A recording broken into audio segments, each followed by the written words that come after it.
Hey, salut les gens conscients!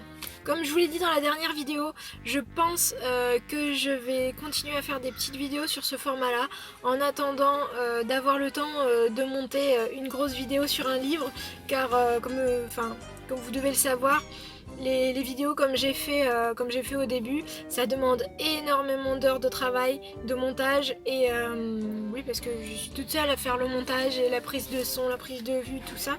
Donc je fais autre chose quoi de ma vie. Mais ça on en parlera une autre fois. Si vous voulez un story time, un de ces quatre, je vous parlerai des travaux que j'ai fait. Il y a des choses à dire. Et donc voilà, ça prend beaucoup de temps à monter et à réaliser. Et puis aussi, comme je vous disais, il faut les livres. Bon, et les livres, c'est pas gratuit quoi. J'en ai quelques-uns encore, je vous le promets, je continuerai à présenter des livres cool et tout. Mais pour l'instant, si je veux pas que la chaîne tombe dans l'abandon et dans l'oubli, je vais continuer à faire des petites vidéos comme ça. En plus, ça m'intéresse beaucoup de parler de sujets comme ça, d'actualité sur lesquels on peut débattre et philosopher ensemble. Et j'avais envie de vous proposer de voter pour le nom de la chaîne. Donc voilà, je vous fais un petit, là-haut, là dans le petit i, un petit sondage, voilà, vous votez. Et je rebaptiserai la chaîne en fonction de vos votes. Parce que bon, c'est avant tout vous qui allez regarder, autant que ce soit vous qui choisissez. Alors, dans cette vidéo, j'espère qu'elle sera pas trop longue, j'avais envie d'aborder un sujet qui est quand même pas mal d'actualité, que ce soit en France ou dans le monde en général. Vous l'avez vu dans le titre, je veux parler de la violence. Ouais, en effet, bon, en France, bon, on a les gilets jaunes, on a les violences policières, on a la violence en général. Avant ça, depuis quelques années, on avait quand même la violence dans les écoles, dans les classes, la violence morale aussi avec le harcèlement dont on parle beaucoup là depuis ces derniers mois. Et vous avez également dans le monde entier, vous le voyez, à Hong Kong, au Chili, en Catalogne, vous voyez, il y a plein de... Et je parle même pas des pays en guerre. Il y a vraiment une grosse montée de la violence. Et donc, je me demandais la question, pourquoi, par exemple, dans un pays comme la France, où on est quand même, même si on est vachement en train de régresser, on est quand même un pays qui se veut ou qui se clame du premier monde, quoi. On n'est pas un pays du troisième monde. Et ben, justement, moi je pense que il y a tant de violence parce que les gens sont frustrés. Moi, je suis complètement non violente, peace and love, tout ce que vous voulez. Et en réfléchissant, j'ai commencé un petit peu à remettre en question ce que je pensais. Moi, avant, j'étais là comme beaucoup de gens.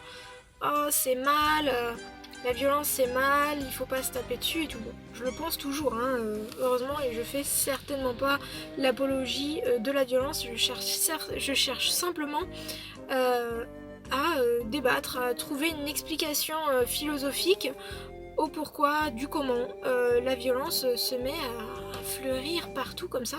Eh bien, vous voyez par exemple la France, c'est un pays où si par exemple vous rentrez chez vous et vous trouvez un voleur dans votre maison, si vous l'assommez avec un tabouret, c'est vous qui allez être coupable. Si la personne est dans le coma ou si malencontreusement vous tuez la personne ou ne serait-ce que vous la blessez, hein, qu'elle a une petite bosse, c'est vous qui serez en tort parce que vous n'avez pas le droit de vous défendre vous-même, parce que dans un pays comme le nôtre, on a des forces de l'ordre, on a une police et on a une justice, et tout normalement doit se régler en passant par la justice, c'est fait pour ça. À l'école c'est pareil, quand deux enfants ont des problèmes entre eux, que ce soit dans la cour de l'école ou en dehors, on va les empêcher de se battre. Par exemple, s'il y a un petit enfant qui se fait racketter, s'il met un coup de pied aux fesses à son racketteur, et ben il va se faire engueuler par la maîtresse ou par ses parents, etc., etc. Donc vous allez voir où je veux en venir après. Ne soyez pas choqués tout de suite, s'il vous plaît. Vous allez voir où je veux en venir. Prenons maintenant un autre pays. On va prendre les pays de l'Est par exemple. Les pays de l'Est, vous vous dites par exemple Les Russes, les Polonais, ils sont connus pour être bagarreurs, pour être des costauds, c'est pas des bisounours les mecs. Un petit coucou à Daniel le Russe. Si vous connaissez pas sa chaîne, allez voir, c'est très marrant. Ouais, donc on dit les Russes, les Polonais, les Tchèques, tout ça, c'est pas des rigolos, les mecs, Mais en fait, moi j'ai eu l'occasion de rencontrer des gens des pays de l'Est. C'est des gens adorables, qui vous accueillent, ils partagent tout avec vous. Ils sont adorables, ils cherchent pas les problèmes. Par contre, faut pas les chercher. Dans leur pays, un regard de travers, ou vous avez tous déjà vu ces vidéos de Russes où le mec il est mal garé, alors celui qui est gêné, il arrive avec une tronçonneuse, il découpe sa voiture en deux. Voilà. Et ce mec-là qui a découpé la voiture de l'autre, il va pas se faire punir par la justice. On va lui dire, bah t'étais mal garé, c'est bien fait pour toi. Donc voilà, je veux dire, ces gens-là, ils connaissent les conséquences d'un mauvais comportement. Ils connaissent les conséquences de pas se soucier de l'autre et de la haine. Si par exemple, dans un pays comme ça, par exemple en Pologne ou en Russie, vous insultez un mec gratuitement dans la rue, bah, il va te dire, bah, viens mon coco, je t'attends à la sortie, on va régler ça entre nous. Et ça va pas bien se finir. Et personne va arrêter le gars, sauf s'il y a meurtre ou quoi, mais personne va arrêter le gars, on va lui dire, bah tu l'as insulté, tu l'as bien cherché. Je résume, c'est vraiment en gros que je dis ça. Mais bon, et il n'y a pas que les pays de l'Est, il y a d'autres pays, par exemple au Maghreb, où les enfants, c'est très courant de voir des petits-enfants qui se battent à l'école parce qu'il y en a un qui lui a mal parlé, ou pour s'affirmer. Voilà, c'est courant dans les pays où la justice ne réprime pas tant que ça les querelles entre habitants. Encore une fois, je vous dis, je ne cautionne pas la violence. Je pense pas que ce soit un moyen de répondre à un mécontentement ou quoi que ce soit, loin de là. Mais il m'est venu une réflexion. L'autre jour, je regardais un petit documentaire sur les lions. Et vous voyez, les petits lions, quand ils naissent, il n'y a pas que les lions d'ailleurs, vous regardez, c'est tous les mammifères, et même les oiseaux, ils ont besoin de s'affirmer. Les petits lions, les petits chiens, les petits chats, si vous avez des petits chiens ou des petits chats chez vous, vous voyez, quand ils sont bébés, ils vont chercher à se bagarrer pour jouer et pour affirmer leur place dans la hiérarchie, et aussi pour s'apprendre entre eux. Par exemple, les petits chats ou les chiens, c'est connu que quand le petit fait quelque chose qui déplaît à la mère, ben la mère va lui donner un petit coup de patte ou quelque chose. Bon, et le petit va comprendre, il va se calmer quoi. Il va comprendre où est sa place, où sont les limites.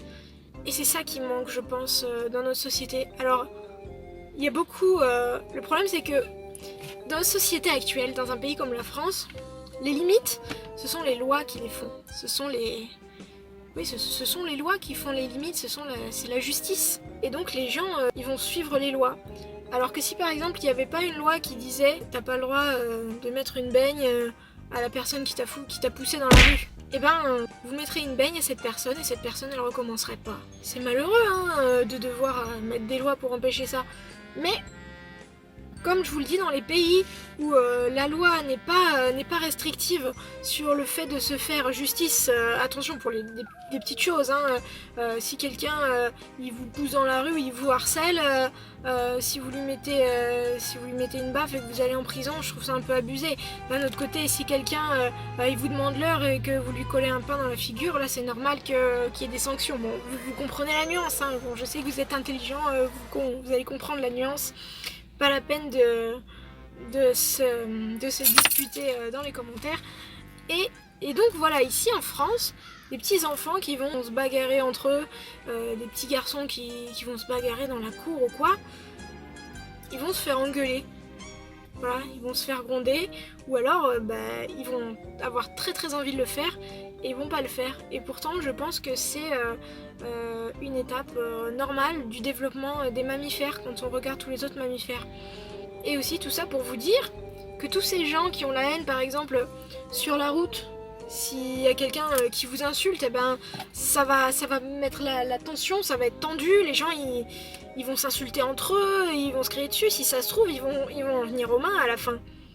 Alors que dans un pays comme la Russie, on va bien se garder d'insulter la personne devant. On va bien se garder de faire quelque chose qui dessert à tout le monde ou qui gêne les autres.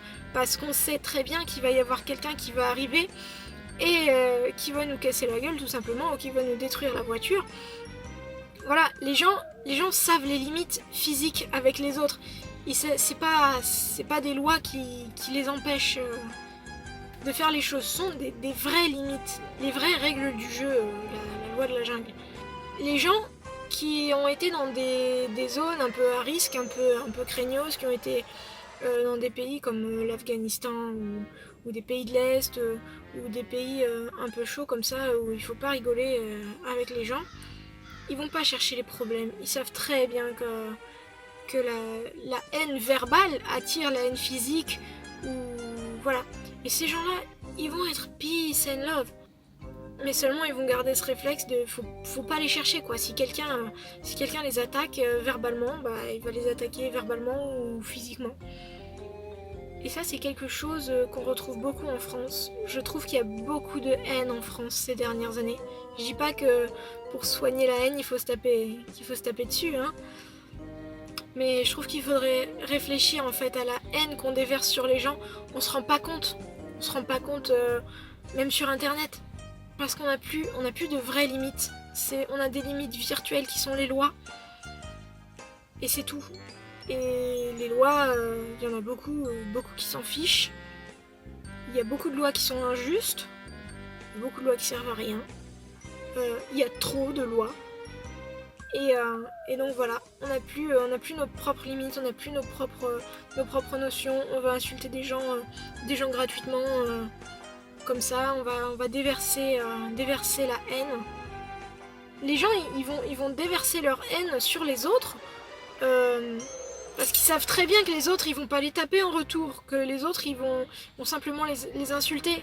Et ça, je trouve ça vraiment dommage de déverser la haine juste parce qu'on sait qu'il va rien nous arriver en retour en fait.